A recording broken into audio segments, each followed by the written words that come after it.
Okay, welcome back, and the rudder's now finished.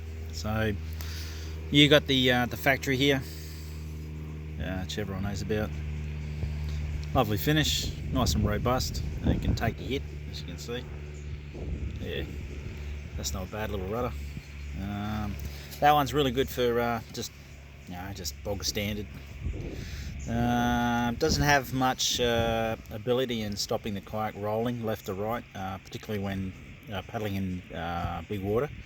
Especially when you've got a following sea, you kind of your arse end when you're paddling kind of wags the dog a little bit, and so your front of your kayak kind of moves around like this, especially in following seas when you've got a big swell or converging waves. This one here is the upgrade rudder. I've just modified it a little bit. I've just given this one a little bit of thickness, a whisker more length. This is 8 inches in length, 9 inches in diagonal. I think that one's the 5 inch, and this one here is the 8 inch. That's a good one. That works quite well. It's rather heavy. I don't know why it's heavy, but yeah, that one's rather heavy. This one's just your standard 5 inch rudder here. And so which leads me to the one I've made. So this is the one I've made. Just stuffed around with a little bit of paint. As you can see, she's pretty snazzy.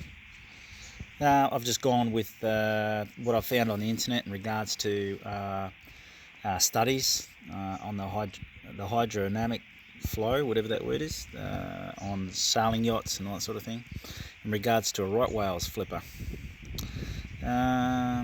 So just the tubicles at the front, as we've already spoken about beforehand, and that's what I've got there.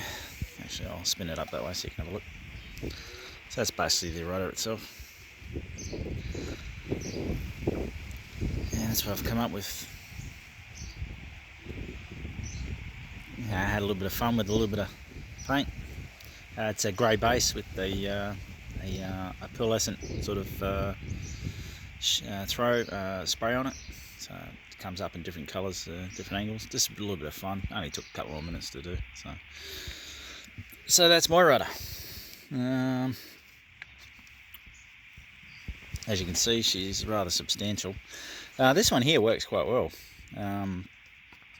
I've noticed the difference between this one and this one is when you got your nose pointing, say with an oblique sort of wave coming in from behind you like a big swell, your nose kind of drifts left and right, and as the wave passes, you might go over to the left, and as it passes through, your kayak will settle back down and point straight again. With this rudder, that's more pronounced, and you pretty much just stay wherever the wave pushes you, so you then do a little bit of a correction, head back again. So this one's a little bit less efficient and in straightness when you're going with waves, or waves are coming up against you. This one kind of allows the kayak just to drift a little bit, and you've got to correct your course continually with this little one. In the big water, this is good. There's a couple of companies. Think is one, Epic's another one, where they make big 9-inch berthas or to that effect. They're for really big ocean days where you've got the big swells rolling in. I find with this one, your course pretty much stays spot on. It's not too bad at all. I've modified this one to be a little bit thicker. You can actually see the line here and a small line here where I've kind of added some epoxy just to give it a little bit of thickness. Not too much more length. I've only added about 1/4 of an inch worth of length on it. Whereas this one here, I do notice with these, the reason you've got those tubicles here is to stop stalling. Just Google that phenomenon on the internet, and it's basically when you turn a stealth ski, because they're predominantly skis, not kayaks.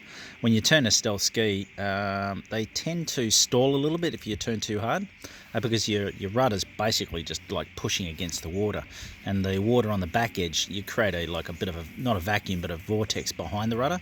So you're basically just stalling the rudder. You're not letting the water flow over both sides of the rudder. So you got to just be, just do your corrections a little bit more mildly, and you won't create that effect.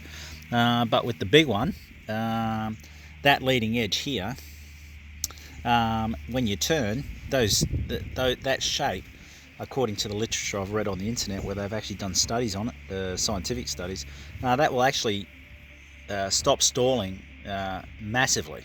Like this rudder will actually stall less than this rudder. So I've just gone with this. She's finished now, so I'm fairly happy with it. Yeah, no, really happy. Happy with the result. All I've got to do now is just correct the shaft where you've got the square edges coming in, so the yoke can sit on it when it's installed.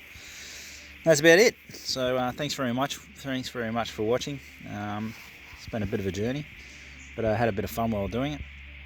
So I hope you enjoyed the 5 videos in regards to rudder upgrades. I'll be I'll be R&Ding this on the water. So this will go to trials on Monday morning.